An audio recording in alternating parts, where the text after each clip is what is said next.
আসসালামু আলাইকুম গাইজ, আমরা ফটো রিসাইজের জন্য অনেক সময় অনেক প্রবলেমের সম্মুখীন হই। আমরা দুটো উপায়ে ফটো রিসাইজ করতে পারি, একটা হচ্ছে অনলাইন উপায়ে আর একটা হচ্ছে অফলাইন উপায়ে। অফলাইনে কিভাবে করব, আমরা হচ্ছে ফটোশপ দিয়ে ফটো রিসাইজ করতে পারি, আরেকটা হচ্ছে অনলাইনে আমরা ফটো রিসাইজ করতে পারি। যদি আমাদের ছবিটা রেডি করা থাকে তাহলে কিন্তু আমরা অনলাইনে বিভিন্ন ধরনের ওয়েবসাইট ডেডিকেট করে যেখান থেকে আমরা ফটো রিসাইজ করতে পারি। তো চলুন আমরা প্রথমে অনলাইনে কিভাবে ফটো রিসাইজ করে সেই পদ্ধতিটা দেখব। তো প্রথমে আমাদেরকে সার্চ করতে হবে গুগলে যে photo resize online, photo resize online. Okay, তো এটা লেখার পরে আমাদের বিভিন্ন ধরনের ওয়েবসাইট চলে আসবে। তো প্রথম ওয়েবসাইটটি আমরা দেখি, প্রথমে পিক রিসাইজ। ওকে, এটা জাস্ট ওপেন করলাম। এখন দেখুন আমাদের ওয়েবসাইটটি কিন্তু আমাদের সামনে চলে আসছে। তো এখান থেকে আমরা কিভাবে ফটোটাকে রিসাইজ করব সেটা দেখাচ্ছি। তো প্রথমে আপনাকে এখান থেকে ব্রাউজ করতে হবে। এই ব্রাউজ বাটনে এখানে ক্লিক করবেন। আপনি ফোনে বা কম্পিউটারে যে কোনোভাবে কিন্তু আপনি ওয়েবসাইটে ইউজ করতে পারবেন। তো আপনার ফাইলটা, ছবিটা যে ফাইলে আছে সেই ফাইল থেকে আপনি জাস্ট সিলেকশন করে নেবেন। ওকে, দেখুন যে এখানে কিন্তু ছবিটা চলে আসছে। জাস্ট আপনাকে এখান থেকে continue to edit picture click করতে হবে। তারপর কিছু সময় ওয়েট করতে হবে, আপনাকে ছবিটা যে রিসাইজ করবেন সে পেজে নিয়ে যাবে। দেখুন আমাদের এই পেজটাতে চলে আসছে। এখান থেকে আমরা জাস্ট উপরে থেকে কিছু করতে হবে না, একটু ড্র্যাগ করে নিচে চলে আসব। একদম নিচে এসে আমাকে এখানে যে কাজটা করতে হবে, দেখুন যে রিসাইজ ইউর পিকচার। তো এখানে আমি কি সাইজ করতে চাই সেই সাইজটা আমাকে এখানে লিখে দিতে হবে। তো এটাতে আমি সিলেকশন করলাম, selected new size of your picture. এটাতে সিলেকশন করার পরে এখানে কাস্টম সাইজ নামে একটা অপশন পাবেন, কাস্টম সাইজে ক্লিক করবেন। তো এখানে আপনাকে ওয়াইড দিতে হবে। তো ধরুন আমি 300 পিক্সেল এটা করব, ওয়াইড 300 পিক্সেল, হাইট 300 পিক্সেল। ওকে, 300 পিক্সেল করার পরে আপনাকে আরেকটু ড্র্যাগ করে নিচে চলে আসতে হবে। এখন ইমেজ ফাইলের ফরম্যাটটা আপনি কি চাচ্ছেন, জেপিজি ফাইলে চাচ্ছেন নাকি জিফ অথবা পিএনজি, যেটা চান সেটাতে আপনি জাস্ট সিলেকশন করে দিবেন। তো আমাদের সাধারণত জেপিজি ফাইলটা বেশি প্রয়োজন হয়, তো জেপিজি ফাইলটা সিলেকশন করে দিলাম। তো আরেকটা বিষয় হচ্ছে জেপিজি ম্যাক্স ফাইল রিসাইজ, আপনি কত কিলোবাইটের ভিতরে আপনার ফাইলটা চাচ্ছেন, তো সেই কিলোবাইটটা কিন্তু আপনি এখানে দিয়ে দিতে পারেন।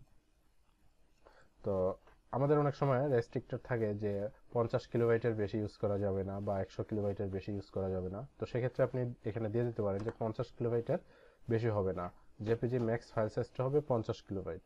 ওকে, তারপরে আপনি জাস্ট এখান থেকে I am done resize my পিকচারে ক্লিক করে দিবেন। তারপরে একটু ওয়েট করবেন, তারপর দেখবেন যে আরেকটা পেজ চলে আসছে। ওকে, দেখুন যে পেজটা কিন্তু চলে আসছে। এখানে 4টা অপশন আছে, যে view image, save as disk, by picture, resize copy. Okay, এগুলো দরকার নেই, আমাদের জাস্ট সেভ টু ডিস্কে ক্লিক করব। সেভ টু ডিস্কে ক্লিক করলে আমার ছবিটা সেভ হয়ে যাবে। ওকে, দেখুন যে এখানে কিন্তু সেভের অপশনটা চলে আসছে, জাস্ট সেভে ক্লিক করে ওকে দিয়ে দিবেন, তাহলে কিন্তু আপনার ডাউনলোড ফাইলে আপনি আপনার ছবিটা পেয়ে যাবেন। এখন দেখুন যে ছবিটা কিন্তু 300 পিক্সেল হয়ে গেছে। তো এভাবে করে আপনারা কিন্তু আরও ওয়েবসাইটগুলো ইউজ করতে পারবেন। এখান থেকে বিভিন্ন ধরনের ওয়েবসাইট আছে, সেই ওয়েবসাইটগুলো আপনি ইউজ করতে পারবেন। তো আমি আরেকটা ওয়েবসাইট দেখাচ্ছি আপনাদেরকে। ওয়েবসাইটটা থেকে আপনি আরও সহজে ফটো রিসাইজ করতে পারবেন, সেটা হচ্ছে রিসাইজ পিক। ওকে, এই ওয়েবসাইট resizepic.com। ওকে, তো এখান থেকে আপনি ঢোকার পরে জাস্ট এই পেজটা চলে আসবে। এখান থেকে জাস্ট ইমেজে গিয়ে আপনি ব্রাউজ করবেন, ব্রাউজ করে ছবিটা সিলেক্ট করে ওপেন করে দিবেন। ওপেন করার পরে আপনি এখানে ওয়াইড লিখে দিবেন 300, এখানে 300 লেখার পরে জাস্ট রিসাইজে ক্লিক করবেন। রিসাইজ করার পরে আপনার একটা পেজ চলে আসবে। দেখুন যে এই পেজটা কিন্তু চলে আসছে, আর ছবিটাও এখানে ওপেন হয়ে গেছে। আর নিচে কিন্তু লেখা আছে যে ডাউনলোড, তো ডাউনলোডে ক্লিক করে দিবেন। ডাউনলোডে ক্লিক করলে আপনার ফাইলটা আবার ডাউনলোড চলে আসবে। দেখুন ডাউনলোড ফাইল কিন্তু চলে আসছে, কিন্তু এখানে একটা প্রবলেম হচ্ছে, আপনার ছবিটা কিন্তু আপনি ইচ্ছা মতো কিলোবাইট করতে পারবেন না। কিলোবাইটটা হচ্ছে যেমন আগের ওয়েবসাইটটাতে আমি 50 কেবির একটা রেস্ট্রিকশন দিয়ে দিছি, কিন্তু এটাতে কিন্তু সেটা দেওয়া যায় না, এটা অটোমেটিকলি হয়ে যায়। তো সেক্ষেত্রে আগের ওয়েবসাইটটা এটা চাইতে একটু বেটার, কিন্তু এই ওয়েবসাইটটা আপনি ইউজ করতে পারবেন। অনেক ক্ষেত্রে দেখা যায় যে 100 কিলোবাইটের কম চায়, তো 100 কিলোবাইটের কম চাইলে এখানে মাত্র 56 কিলোবাইট আছে, তো এটা ইউজ করতে পারবেন আপনি। জাস্ট ওকে ক্লিক করবেন, দেখবেন যে এটাও আপনার গ্যালারিতে সেভ হয়ে গেছে। বন্ধুরা, এভাবে কিন্তু আপনারা ফটোগুলো রিসার্চ করে ওয়েবসাইটেও ইউজ করতে পারবেন। তো আশা করি ভিডিওটা ভালো লেগেছে, আর ভালো লাগলে অবশ্যই লাইক, শেয়ার, কমেন্টস করবেন। আর যদি আমাদের চ্যানেলে এখনো সাবস্ক্রাইব না করে থাকেন অবশ্যই সাবস্ক্রাইব করবেন।